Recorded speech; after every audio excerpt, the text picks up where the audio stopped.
Sorry about that, everybody. Welcome, everybody, to another edition of the GSMC Sports Podcast brought to you by the GSMC Sports Network. As always, I'm your host, Kenneth Grunfelder, and it's great to have you guys here on this Tuesday, March 18th. We have a lot to cover on the show today. Before I get into all that, I just want to remind you guys, as always, tip or donate and get your comments recognized. Make sure to hit that super chat button in the chat if you want to see me acknowledge any thought or comment you may have throughout the live broadcast. Makes the show more lively, more entertaining.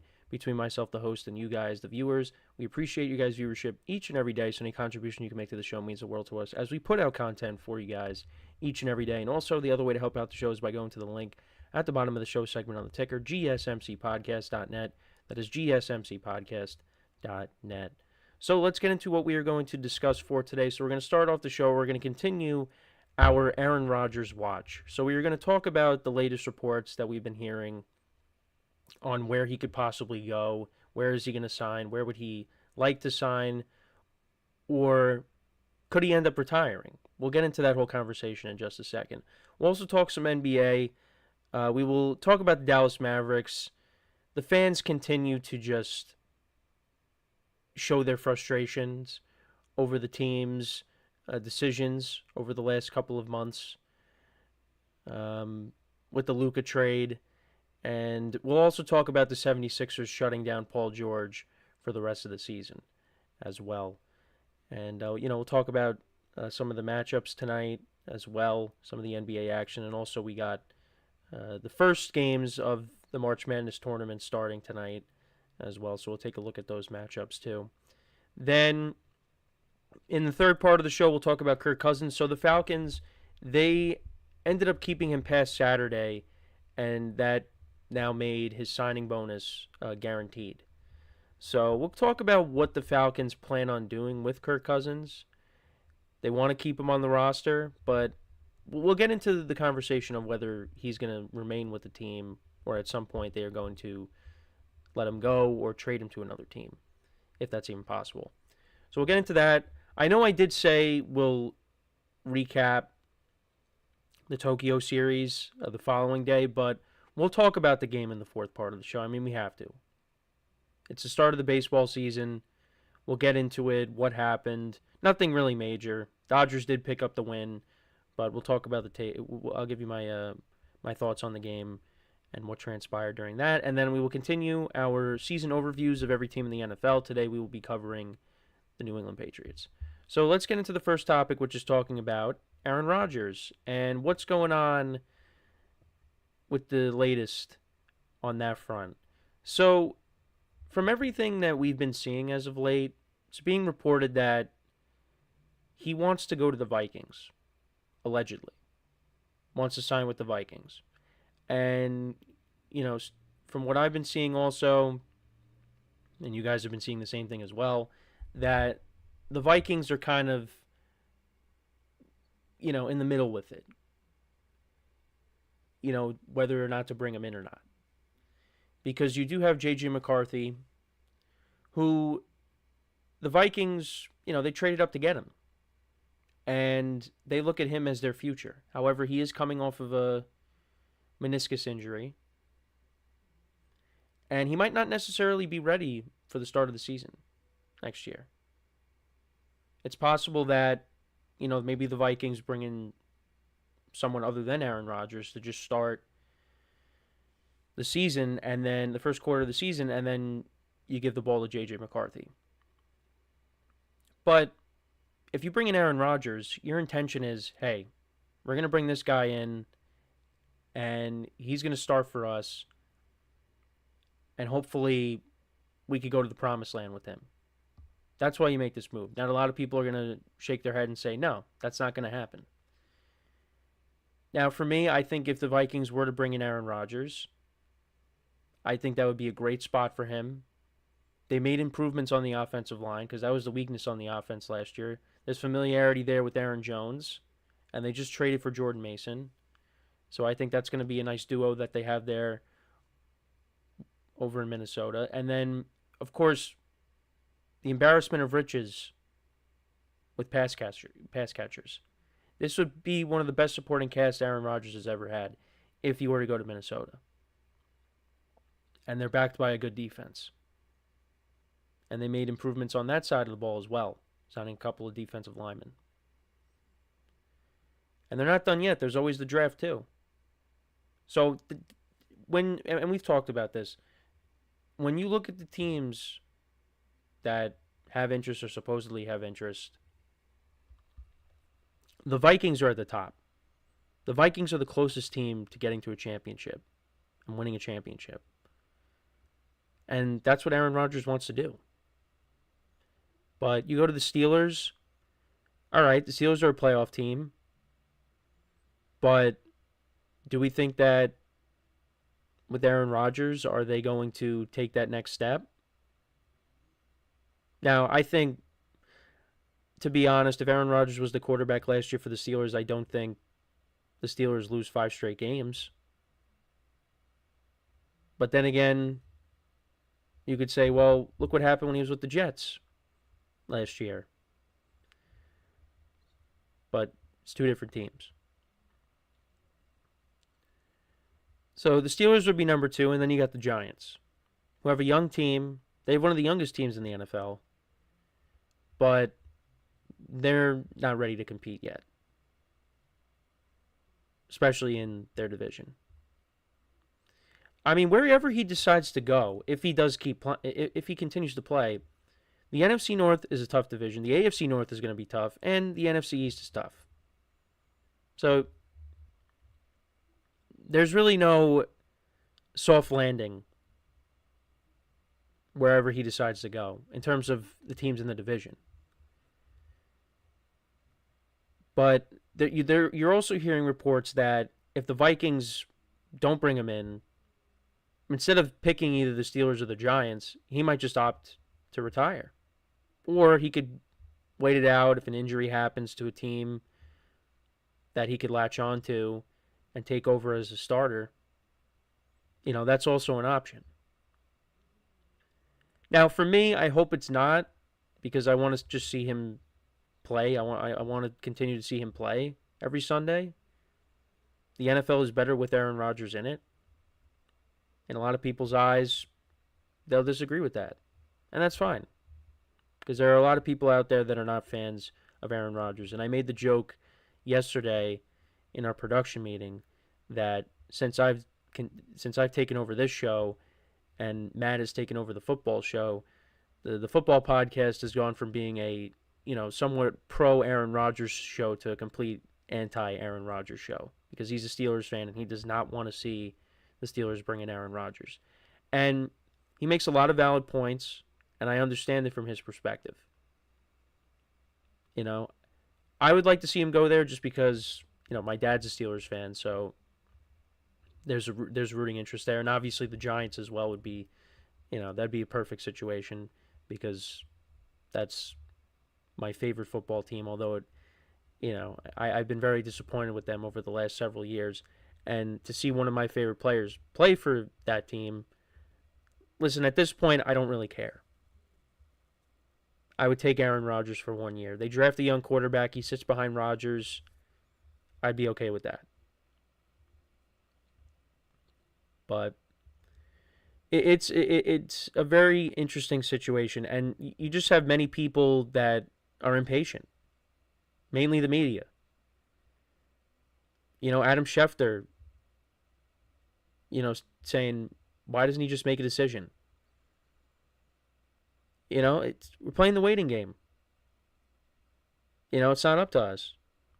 He's going to take the time to make his decision, and we'll find out soon enough. But there's people saying it could take months, and so be it. Look, I'm impatient too. But if that's what he's doing, there's nothing we can do about it. But it could just be because he's waiting on what the Vikings want to do. And I know people talk about Rodgers and affecting the culture. Like, if the Vikings bring in Aaron Rodgers, is he going to ruin the culture? Well, if he's there for 1 year, I don't think you have to worry about it. I think if Rodgers is brought into Minnesota, he's going to know what his role is. He's going to go out there and play football. Yeah, he'll probably, yeah, not probably, he will go on the McAfee show. But you just got to tune that out. You know, when he was going on the McAfee show, when he first started doing that, he won back-to-back MVPs. You know, and then he goes to the Jets, and I was hoping, you know, he would turn that team around, but obviously he did not. And he is part of the blame, but there's a lot more blame to go around than just him. So, you know, and then of course 2024 happens, and yeah, it was not a good year. Not a good year for the team. So, yeah, if he goes on the McAfee show while he's the Vikings quarterback, yeah, you know, some people will be annoyed by it, but you know, I remember, you know, as a Giant fan, Eli Manning would make weekly appearances on sports talk radio. You know, quarterbacks do that. Now, obviously, it's a little bit different because, you know, the McAfee show is a different kind of sports show. It's not a traditional sports radio show. And obviously, they don't just talk about sports, they talk about other things. So that's kind of like the extra stuff. But we'll see what happens. I hope he doesn't retire. I hope he does continue to play somewhere because I do think he could still play. But I know there's a lot of people that can't wait for him to retire. And if he does, to me, it's going to be sad because, again, it's another great quarterback, you know, from the 2010s that's going to call it a career. But hopefully he continues to play and he gets another shot. So we're going to take our first break now. And then when we come back, we'll talk some basketball. We'll talk about the Mavericks. We'll talk about the 76ers. We'll get into some of the other NBA action as well. And also, we'll take a look at the matchups for tonight to start off the March Madness tournament. So, with that being said, stick around, and we'll be right back here on the GSMC Sports Podcast.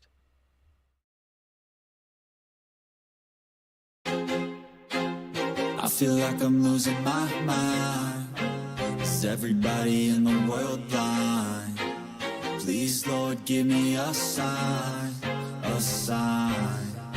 I feel like I'm losing my mind. Is everybody in the world blind?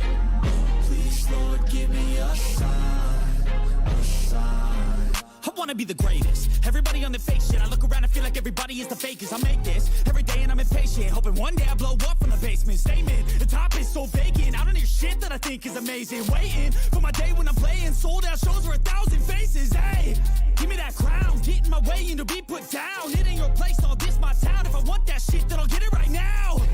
I'm losing it, the noose it fits. I'm losing shit, a stupid myth. You choose to live or choose to dip. You choose to fight or lose your grip and lose a gift. Oh, I feel like I'm losing my mind.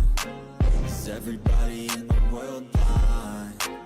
Please, Lord, give me a sign, a sign.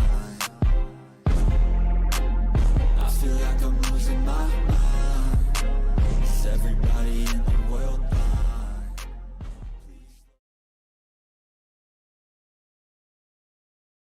All right, and we are back here on the GSMC Sports Podcast, and for the second part of the show, we are going to now talk some NBA, some basketball in general, mainly talk about the Mavericks and the 76ers. So the Mavericks fans just continue to voice their frustrations. The Fire, Nico chants have really made themselves known.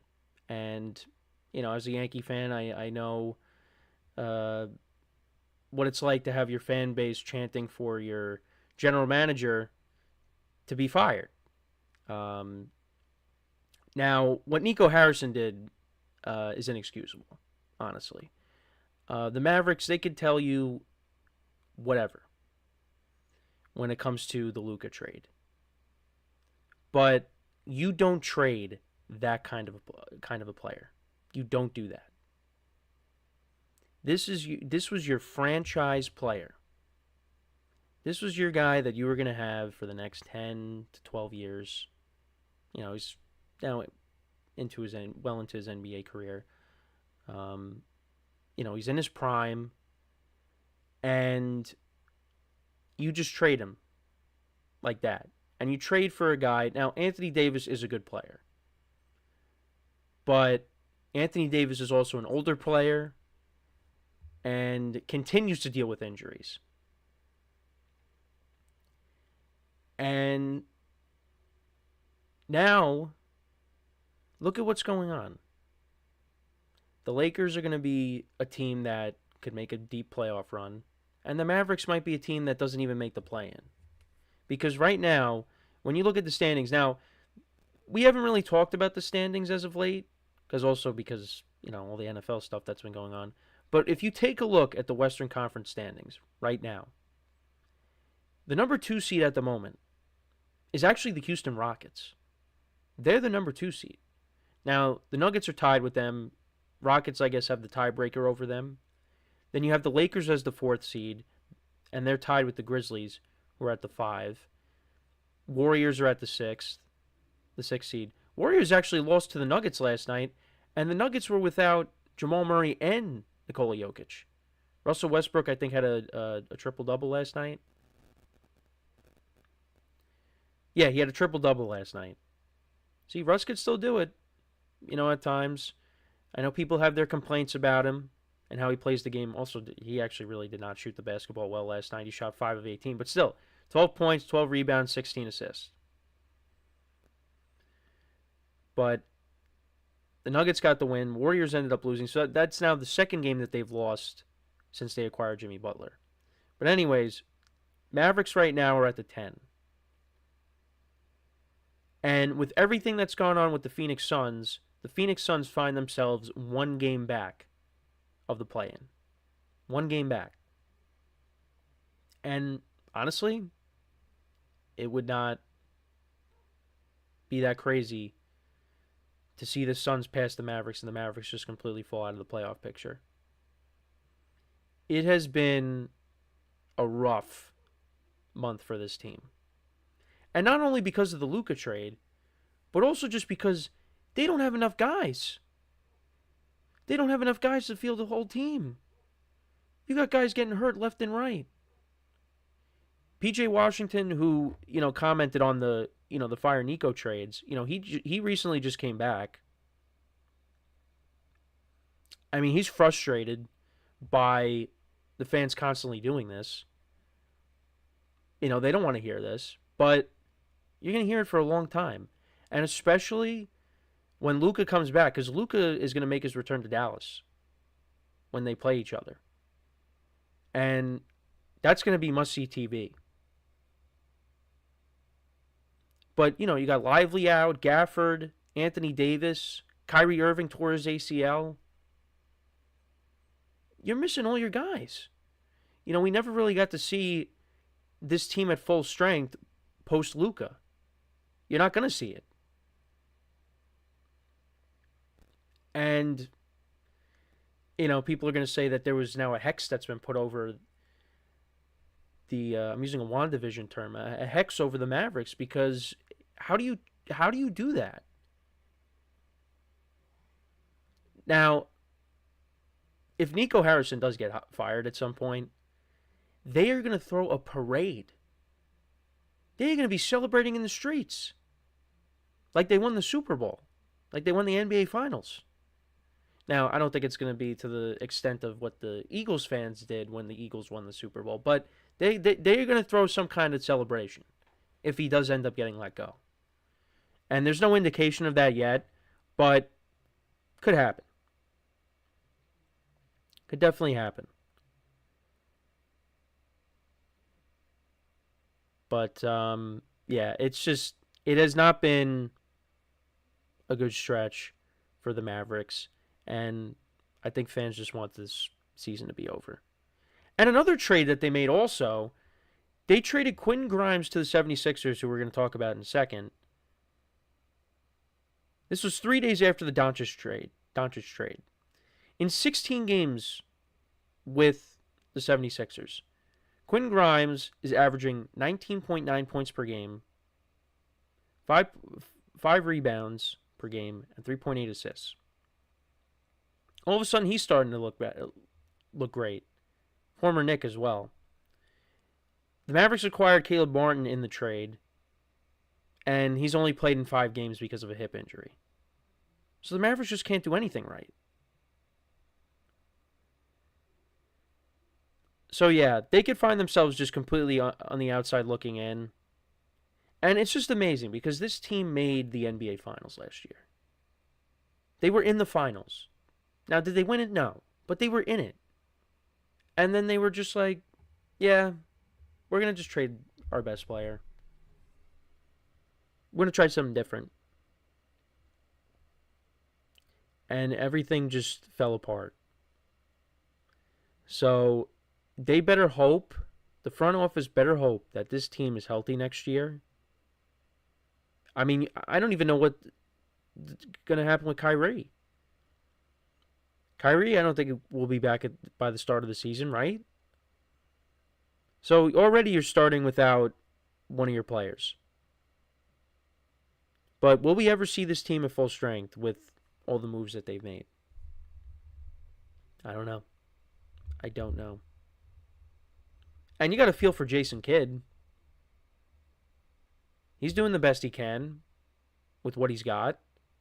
But, again, they don't have enough. So, it's just, it's a tough situation. And then we'll talk about the 76ers. So, again, going to sound like a broken record, but another team that's just been a disappointment, but for other reasons. You know, you bring in Paul George and really just did not have a good year. They ended up shutting him down for the rest of the season, and they're trying to get, a top lottery pick.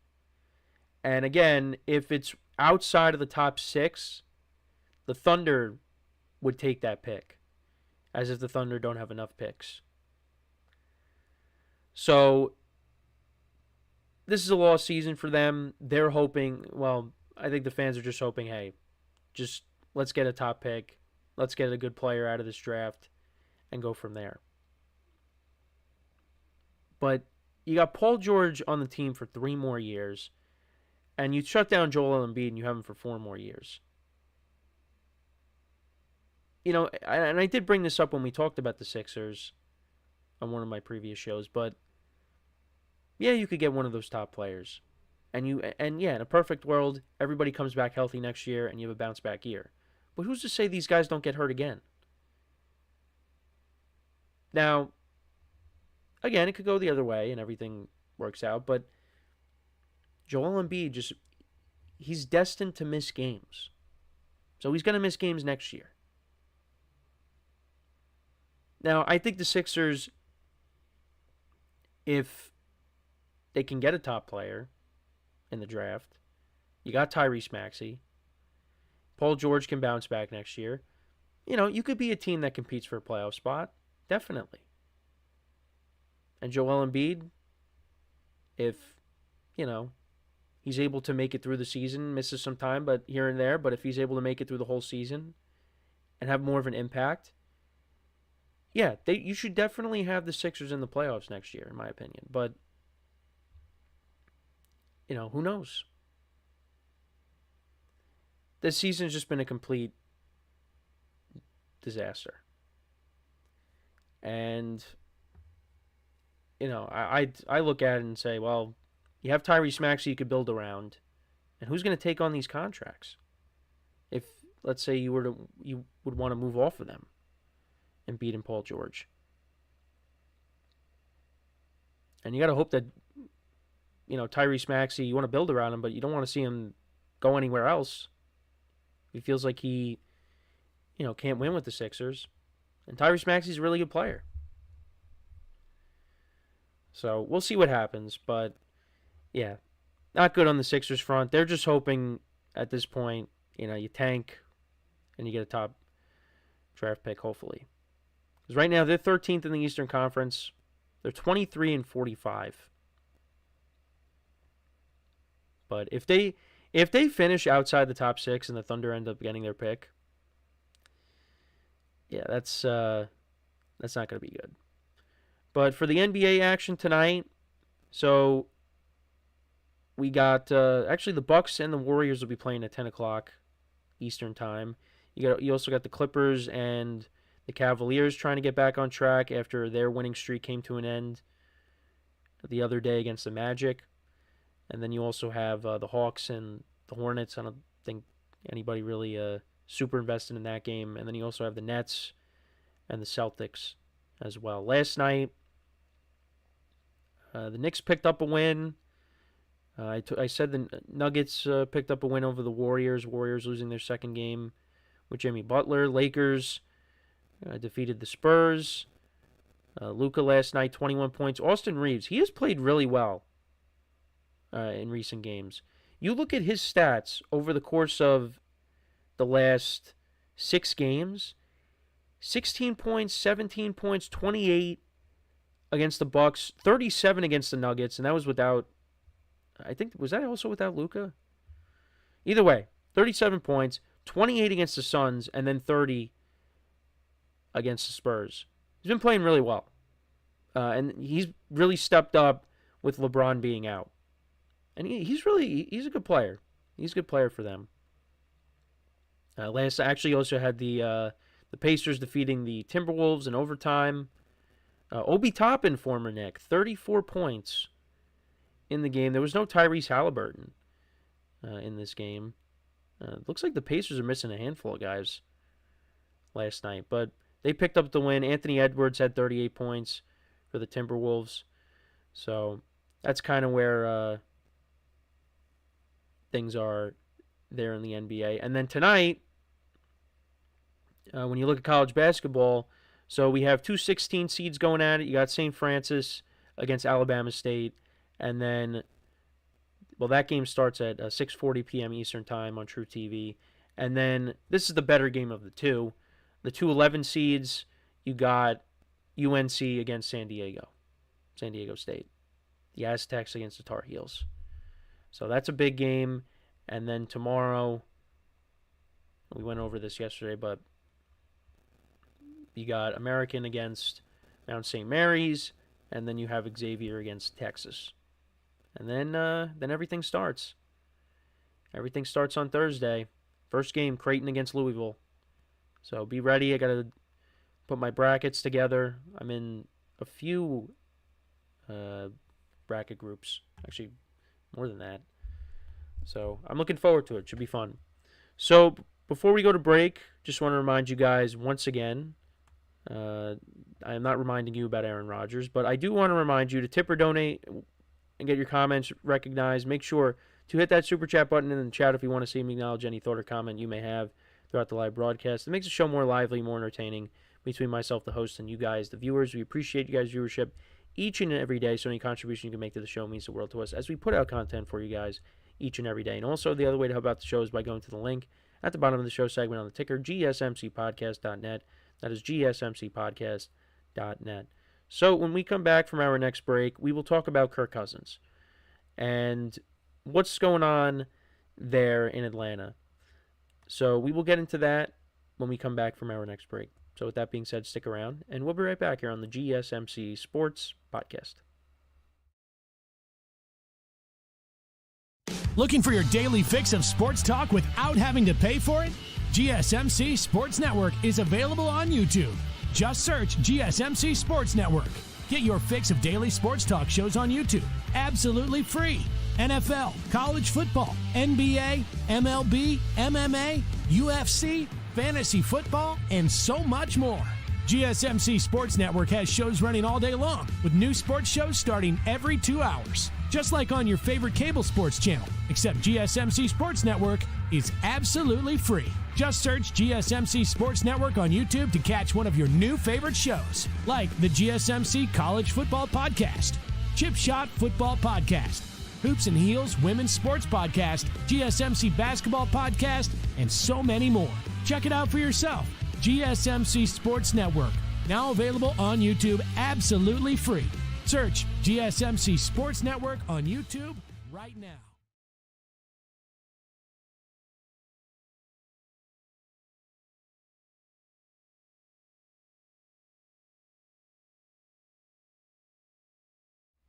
And we are back here on the GSMC Sports Podcast. And for the third part of the show, we are now going to talk about the Falcons and Kirk Cousins. So, amongst all the chaos of all the quarterbacks that have changed teams, or, the Rodgers watch and Russell Wilson and Jameis Winston met with the Giants, Joe Flacco, all these, Daniel Jones signing with the Colts, Sam Darnold, you name it.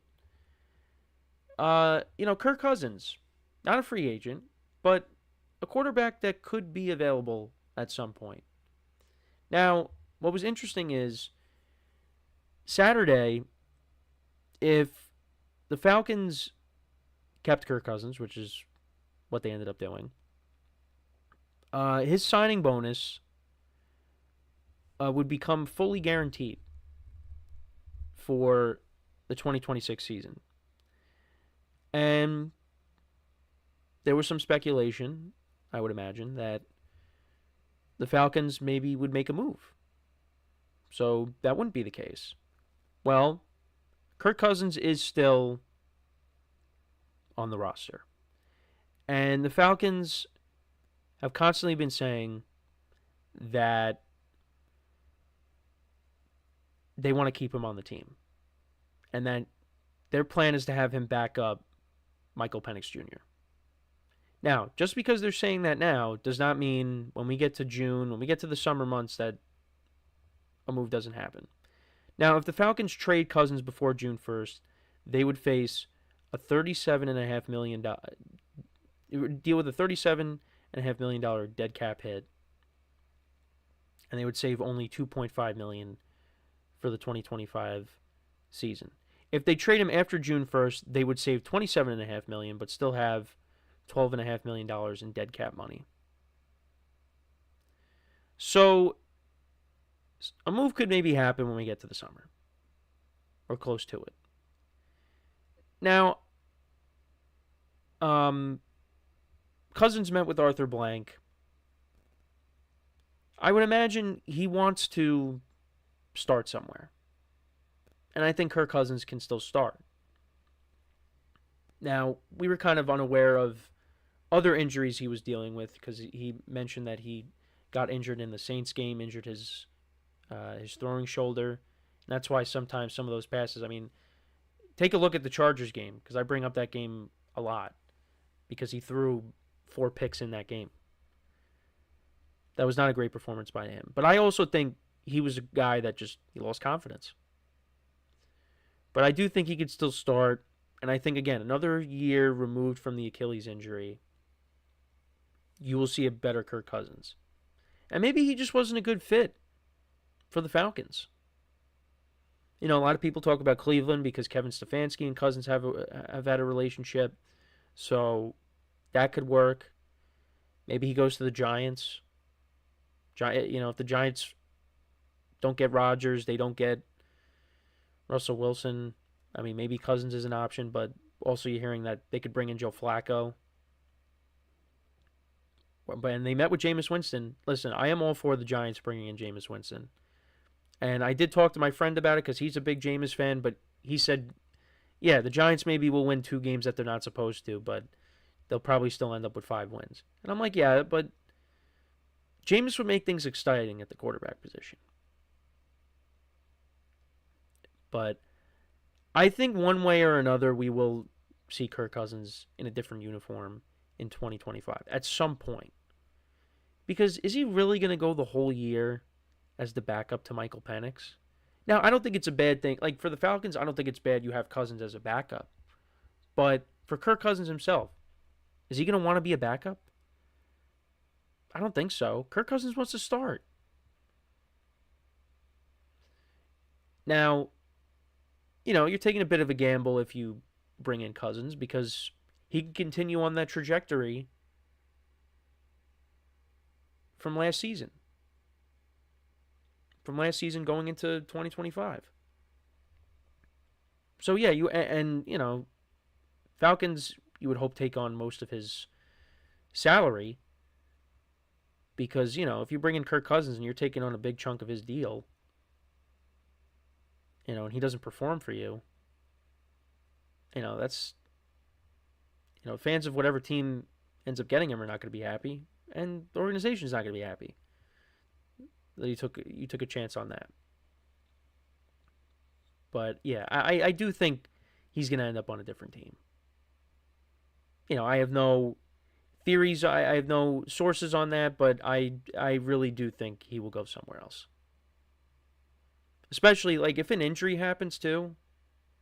Similar to Aaron Rodgers, if he decides, if Minnesota doesn't want him and he opts to just say, you know what, I'm good, and he steps away.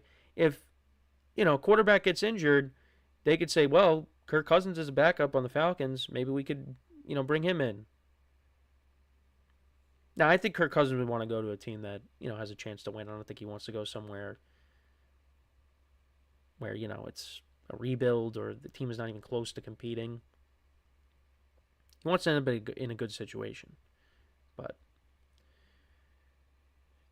we'll have to wait and see. But I just think, it's something that could create a distraction because, you have Michael Penix there. He's going to be your starting quarterback going forward. And now you're going to have him with Kirk Cousins. Kirk Cousins is going to be hoping. I mean, not necessarily, because they do have everything that we've heard, they get along. But Kirk Cousins is probably hoping somewhere in the back of his mind that Michael Penix struggles and they throw him back in if he still remains with the Falcons. You don't want that. You want to commit to your young quarterback. I like what I saw from Michael Penix in that brief time that we saw him. Now we got to see what he looks like over the course of a full season. But you saw the Falcons looked like a much different offense when he stepped in. The arm talent's there. I know you turn the ball over. You got to work on that, obviously, but he didn't play that much. There's growing pains. But there's young talent on this team. Drake London had a good year. Bijan Robinson, Kyle Pitts. We'll see if this is the year he finally breaks out. We've been saying that for the last 5 years or so. I'm curious to see how this Falcons team will look next year with Penix throughout the whole year. But this is something that's going to continue for months with Kirk Cousins. We'll see what ends up happening if he gets flat out released. Maybe. If the Falcons end up doing that at some point. It's just there's several ways this can go. Now, I think one way or another he will end up on another team. It depends on whether they're going to trade him or he's released. I think teams might just, unless they're super desperate, if he wants to be released and they can't find a trade partner, then they're going to release him. So, we'll see what happens. We'll see if he ends up on the team going into next year. If, he begs for his release and they grant him that, or if he ends up being traded. But the Falcons play in a winnable division. The best team right now is the Bucs. You got the Falcons. The Panthers are going to be better. The Saints, I don't know what to, they're not going to be very good. Maybe with Kellen Moore, things are going to be different. If the team can maybe stay healthy, they win a few more games, but Saints really, in everybody's eyes, I think you need to rebuild. That's what you need to do at this point. So, and Cameron Jordan, made it known that he's going to be returning to the Saints, and he's one of the faces of the franchise. Been there a long time, but yeah, it's time to go in a different direction with the Saints. But let me know what you guys think about Kirk Cousins. Where do you think he could end up? Do you think the Falcons will eventually cut ties with him? Or do you think he's going to be the backup the whole year next year? I really don't think that is going to happen. I think for Cousins, he wants to go somewhere else and be able to start. But who knows? Maybe he is the backup the whole year. So, we're going to take our next break. When we come back, we'll talk about how the MLB season opener went between the Cubs and the Dodgers. What happened in the game. We'll get into all that when we come back from our next break. It's good to have baseball back. It really is. Now, I know I originally said that I wasn't going to talk about the game. But, when I figured, hey, season started. Let's talk about it. We'll do the same thing tomorrow. We'll recap the game the best way we can. But it just, it depends on where you are in the world. But, for me, who's on the East Coast, 6 o'clock in the morning, yeah, could have got up, could have watched it. I actually did get up like an hour after it started, and I checked the score, and the Dodgers were winning. So I did take a look at it, but I didn't, turn on my TV just to see what was going on. But yeah, we will discuss it, and a week from today. Well, no, not a week from today. A week from Thursday, everybody else starts. So I am really excited about that. But we will talk about the game when we come back. We'll get into what happened when we return. So, with that being said, stick around, and we'll be right back here on the GSMC Sports Podcast.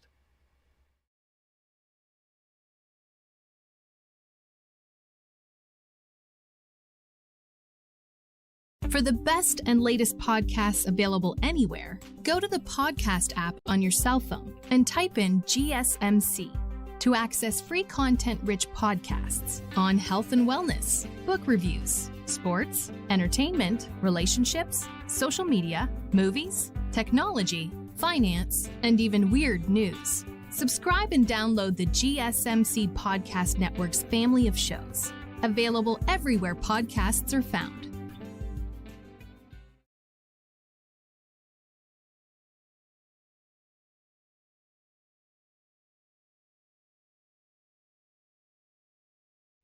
All right, and we are back here on the GSMC Sports Podcast. And for the fourth part of the show, we are now going to get into talking about the season opener for Major League Baseball and what happened in the game. Anything memorable? Nothing super memorable. I mean, other than the fact that the game is being played in Japan. I mean, this was just the first game of the year. Pitching matchup was Yoshinobu Yamamoto against Shota Imanaga. Now, for Yamamoto, he went 5 innings, 3 hits, 1 earned run, 1 walk, 4 strikeouts. And then the Dodgers handed it off to their bullpen, which was lights out last season, and that continued in this game. Anthony Banda made an appearance.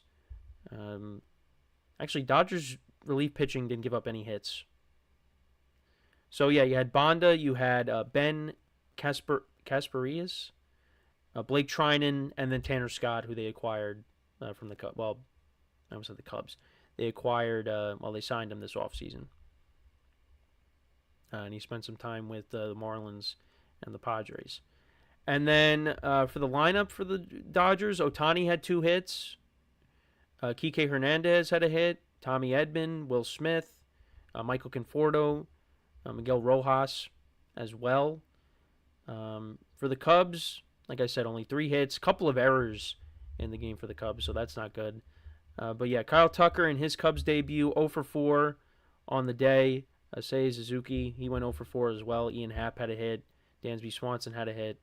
And the catcher, Miguel Amaya, had a hit as well. Cubs actually were leading after the second inning, and that was on a double by Miguel Amaya. He doubled in Dansby Swanson, who led off the inning with a single. But then the Dodgers put up a 3-spot in the 5th inning. You had Andy Pajes walk, Ohtani singled, Edman singled, Teoscar Hernandez grounded into a force out. That led to another run, and then Will Smith singled as well. So that's where the Dodgers got most of their runs. And then Teoscar later in the game, he singled to make it 4-1. And then looking at the Cubs pitching, so Imanaga didn't give up any runs, but he did walk 4 batters. Actually didn't give up a hit either in his 4 innings of work. I had 2 strikeouts, but they did put in Ben Brown, and he went 2 2/3, 4 hits, 3 runs. 2 of them were earned, 3 walks, 5 strikeouts. They also had Eli Morgan make an appearance. He went an inning and a third, gave up a hit and a strikeout. And then you also had the former Dodger, Ryan Brazier. He pitched an inning, gave up 2 hits, 1 run, 1 walk, and 1 strikeout. But yeah, nothing crazy happened in this game. There were no long balls in the game. But Yamamoto was sharp. Looks like I saw that Imanaga wasn't sharp, but he had 4 walks, but he didn't give up a hit. So hey, look, it's the first game. There's nothing you're gonna really learn about in the first game, you know. But we do know the Dodgers pitching is very good. We know that, and the Dodgers weren't even at full strength with their lineup. Right? There was no Mookie Betts. There was no Freddie Freeman in this game either. So, hopefully, they can get them back soon, which they will. And then you go from there. And then for the Cubs, hey, it's one game. It's one game. And, you don't really know what baseball teams are. Well, most of them. You don't know what they really are until we get to, the summertime. Because then you have more of a sample size of, hey, what is this team all about? But then again, and I hate to bring up the Yankees, but, the Yankees got off to a really good start last year, and then during the summer, it was very tough to watch them at times because of the injuries, and, they just were struggling. And that happens. We talked about it yesterday. The Dodgers, they went through a cold spell during the year as well. And they were missing a lot of guys. And they won the World Series with the shorthanded rotation. They didn't have their full cast. And despite that, they were still able to win it. So, but it's, like I said, just good to have it back. Tomorrow, you're going to have Roki Sasaki on the mound against Justin Steele. So another good pitching matchup tomorrow. We'll see what Sasaki does in his debut. But, yeah, the Dodgers, they're going to be a team that a lot of people are going to have to get used to watching because they're going to be on a lot of nationally televised games, as they should be, because of, them being World Series champs and because of who's on the team. They got stars all over the place. So, and already things are looking good in my my fantasy baseball matchup after this one game. I am currently up 10-0 in my matchup. We're actually doing categories for this one, and it's because of Teoscar Hernandez and Tanner Scott that we're doing well so far. But obviously that's going to change very quickly when games start next week. But and then I have Sasaki pitching tomorrow. I was able to draft him. Actually, I this is one of the 2 teams that I have for this year. We're doing 2 fantasy baseball leagues this year. How about that? Didn't really expect that to happen, but this is what we have for my fantasy baseball team. The first one. Got Austin Wells at catcher. I think he's going to have a very good year. Matt Olson hoping for a bounce back. Andres Jimenez at second base. Blue Jays acquired him in the offseason from the Guardians. Josh Young for the Rangers, hoping for a bounce-back year for him. Gunnar Henderson of the Orioles. Teoscar Hernandez. I always talk about Teoscar Hernandez and how, he annoys me because he, really kills the Yankees every time he plays him. But I always draft him because he's a very good player. So I got him. Cody Bellinger, Christian Yelich, Corey Seager. Right now I have Suarez from the Diamondbacks in my utility spot. But on my bench, I have Nico Horner from the Cubs, Bryson Stott from the Phillies, Byron Buxton from the Twins, Mountcastle, and Jock Peterson. I think Jock Peterson was my last pick. I just didn't know who I was going to take with my last pick. But the pitching is going to be my strength. So I have Paul Skeens, Michael King, Tanner Scott, Pete Fairbanks, Tyler Glasnow, Zach Gallen, Roki Sasaki, Ronel Blanco, Merrill Kelly, and then I have Brendan Woodruff. And I actually got Ranger Suarez very late in my draft. And he had a very good first half last season. Kind of tailed off a little bit in the second half. But my pitching, I think, is very good. So I think that's what's going to carry me this year, and I think my lineup is pretty good as well. But we'll see what happens. So, yeah, and then I got another draft at some point. I don't know when, between now and, when the games start next week. So, yeah, looking forward to that. And then I was able to make the playoffs in my fantasy basketball league. I barely got in. I won last year, so hopefully, we make it 2 in a row. Although I do have Jalen Brunson, and he's obviously out. So, Anthony in the chat, good to hear from you. He says, if the Vikings bring in Aaron Rodgers, does this mean they already gave up on J.J. McCarthy and they might trade him? No, this does not mean that. What this means is that you bring in Aaron Rodgers, you give J.J. McCarthy more time to recover from his injury, you have him sit behind a first ballot Hall of Famer, you get to learn from him. And I know some people will roll their eyes at that, but you know what? Aaron Rodgers did mentor Jordan Love to an extent. And Jordan Love's a pretty good quarterback. He had a down year, but I think he's going to bounce back. So I think it would be smart for the Vikings to do that from that perspective. And I know some people, again, will say the culture, he's going to ruin the culture. No, he's not. He's not going to ruin the culture. He might be a distraction in people's eyes, but it's for 1 year. Maybe 2 years at most, and then you hand it off to J.J. McCarthy, and then maybe Rodgers doesn't play well, and you move on, you go to J.J. McCarthy sooner. I don't know, but no, I don't think this means they're going to trade J.J. McCarthy. I don't think so. I think maybe if they brought back Sam Darnold, you could maybe say that because Sam Darnold's much younger, but you're not bringing in a 41-year-old quarterback and then you're trading J.J. McCarthy. That's not happening. Because then you have no backup, you have no future.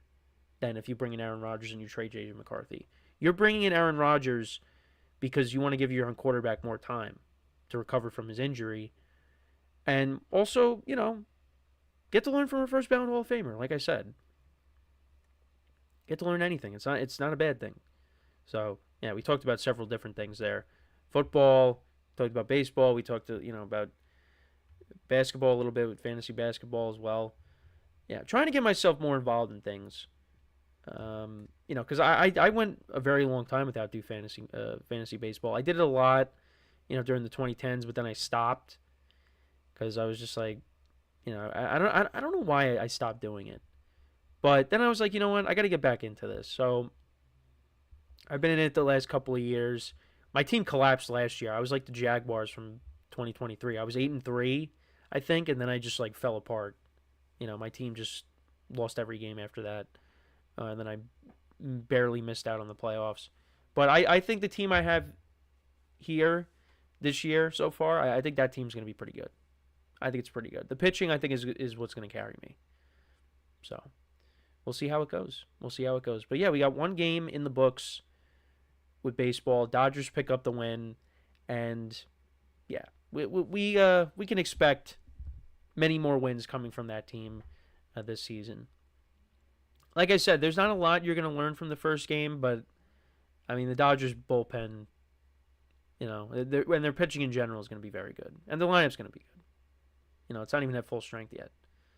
So, and then for the Cubs, like I said yesterday, I think there's pressure on them to do well this season. Because, you brought in Craig Counsell to be a difference maker. So, I just realized my camera was, I don't know what's going on now. Now I can't even, okay, there we go. I know, I was like, oh no, now my backup camera's not even working. That's not good. Yeah, so I don't know what happened there. But, yeah, so let me know what you guys think, though. If you got to see some of the highlights, I'll have to work on, the technical issues with the camera during the break because it's not cooperating with me right now. But yeah, let me know what you guys think if you watched some of the highlights from the game. We'll talk about the second game tomorrow. But we're going to take our final break of the show, and when we come back, we will talk about the Patriots. We'll do a season overview on the Patriots, and that will take us right to the end of the show. So for one final time today, stick around, and we'll be right back here on the GSMC Sports Podcast.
And we are back here on the GSMC Sports Podcast. And for the final part of the show, we are now going to do a season overview on the New England Patriots. We'll talk about their offseason as well. I like what they did on the defensive side of the ball, but they definitely need to, add more to the offense.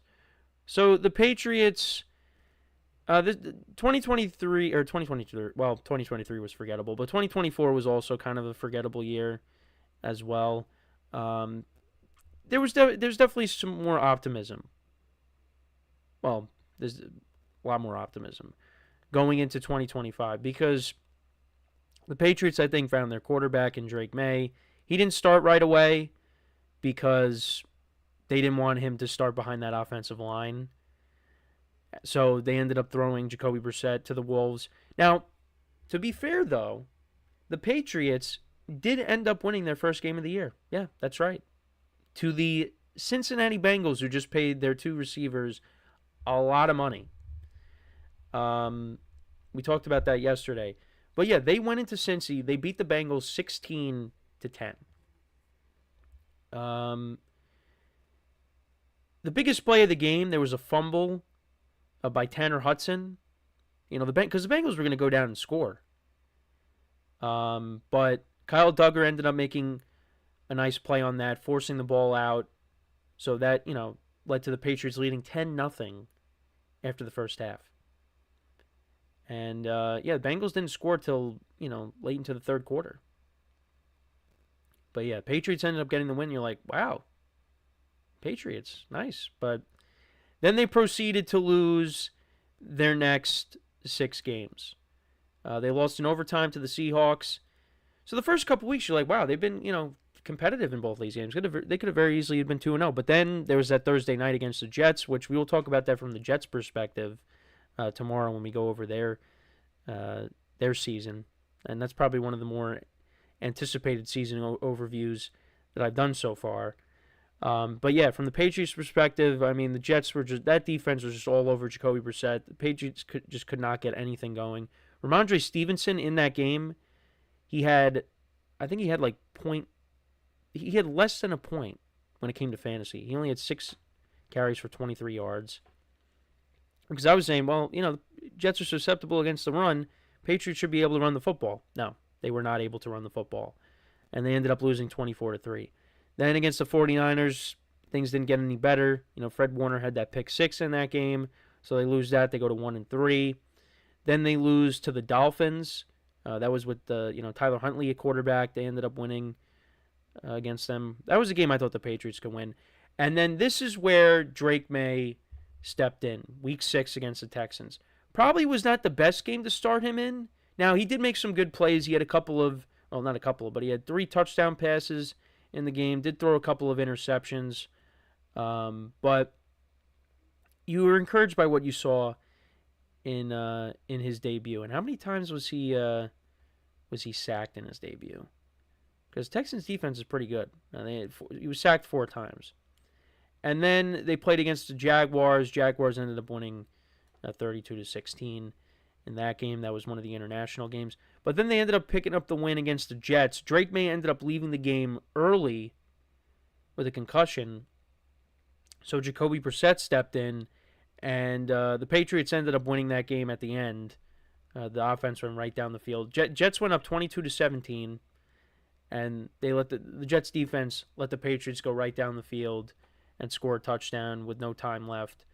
Ramondre Stevenson scored a touchdown to make it 25 or 24-22.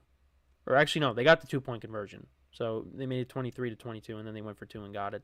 So that made them 2-6 at that point. Then they lost to the Titans in overtime the following week. Drake May had that insane touchdown pass where he was scrambling around, and he threw it to Ramondre Stevenson with no time left to tie the game, but they ended up losing. Then they beat the Bears 19-3. That was an ugly game for the Bears. They lost to the Patriots, or they lost to the Rams. They lost to the Dolphins, again, with Tua being back. They lost by 1 to the Colts. Anthony Richardson threw a touchdown at the end there. Then they went into their bye. They lose to the Cardinals. They lost to the Bills. They actually were up by 14 points. They were up 14-0, but the Bills came back, won that game. But then they got blown out at home by the Chargers, 40-7. And I was close to taking the Patriots with the points in that game. Thankfully, I didn't, because otherwise I would have went 0-3 in that NFL Network triple header, which I have not done well with since they started doing that. And then you had Joe Milton, final game of the season. He could be someone that could get traded. He kind of impressed in that game against the Bills backups. 22 of 29 for 241 yards, 1 touchdown, no interceptions. But, yeah, Patriots finished 4-13, last place in the AFC East. But I do think they will finish with more wins in 2025. I do believe that. They've been busy in the offseason. They brought in Mike Vrabel to be their next head coach. Yes, he's a better head coach than Gerard Mayo, but I don't like how what they did to Gerard Mayo. He wasn't given a lot to be successful. And they should have given him another chance, but they wanted Vrabel. And, so they brought him in. But they were busy this offseason. They also brought back Josh McDaniels as well. So I think, him and Drake May, I think that's going to work well. And, on defense, they brought in Harold Landry III from the Titans. He was cut by the Titans recently. They bring him in. He reunites with Vrabel. They bring in Robert Spillane, Carlton Davis, and Milton Williams, who just won the Super Bowl with the Eagles. They did sign Morgan Moses, who was with the Jets last year, to upgrade a tackle. They really need to, fix this offensive line for Drake May. They got to protect him. They brought in Matt Collins, who had a nice year with the Bills last year. And, they're picking in the top 5. So, I think they're taking a receiver. I think they're either taking a receiver or they're taking an offensive lineman. They need to add more playmakers to this side of the ball for Drake May. Now, you got Hunter Henry, tight end, Ramondre Stevenson coming out of the backfield.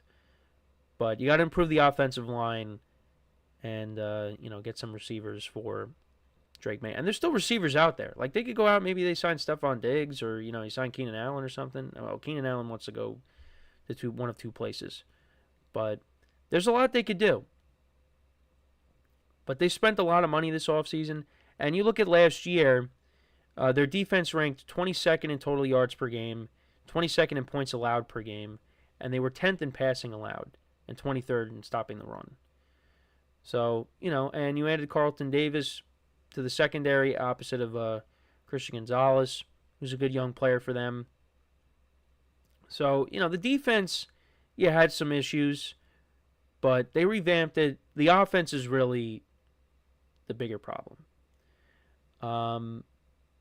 their offensive line was 31st in pass blocking win rate and last in run blocking win rate.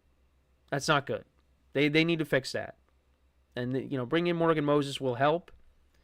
But looking at their offense, along with the offensive line, they were 32nd in passing yards per game. They were 13th in rushing yards per game. So that was, they did run the football well. Total yards per game, though, they were 31st.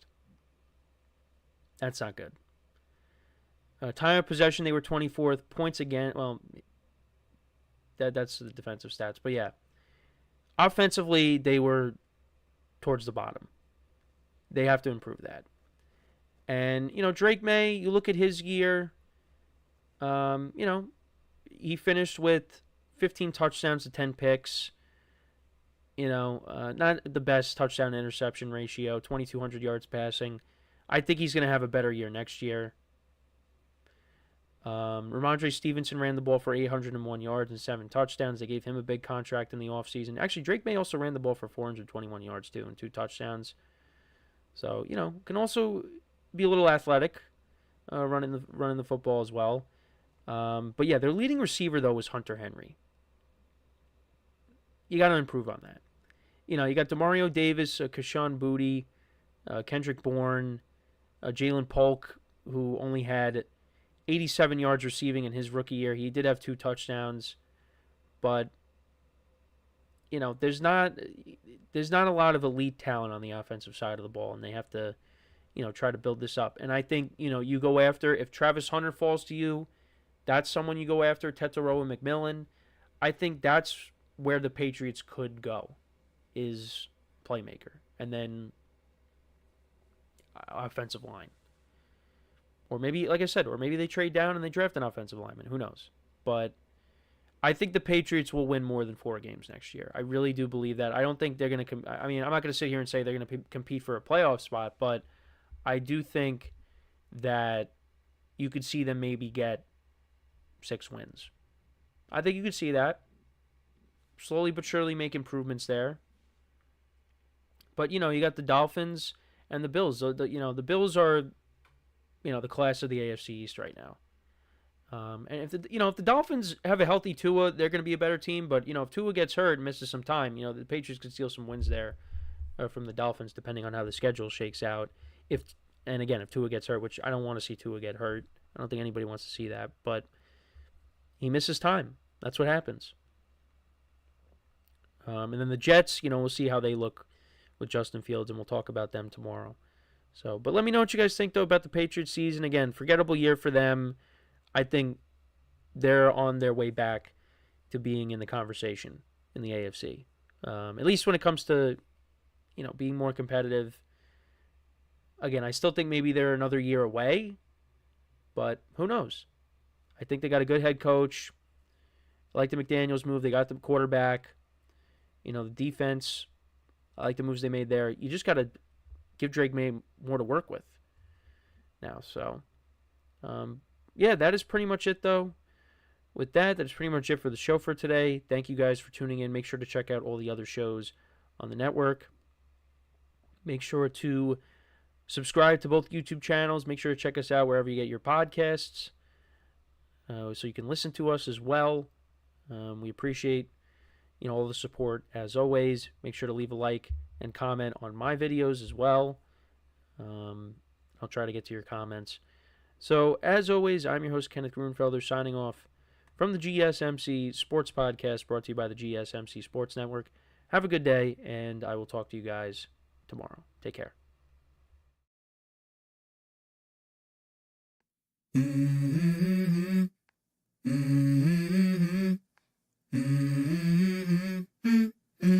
Let's go. I wake up to a little bit of drool on my pillow, feel like it's gonna be a bad day. Yeah, I'm tired of shit, and the coffee ain't hit yet, damn, ain't that great. I don't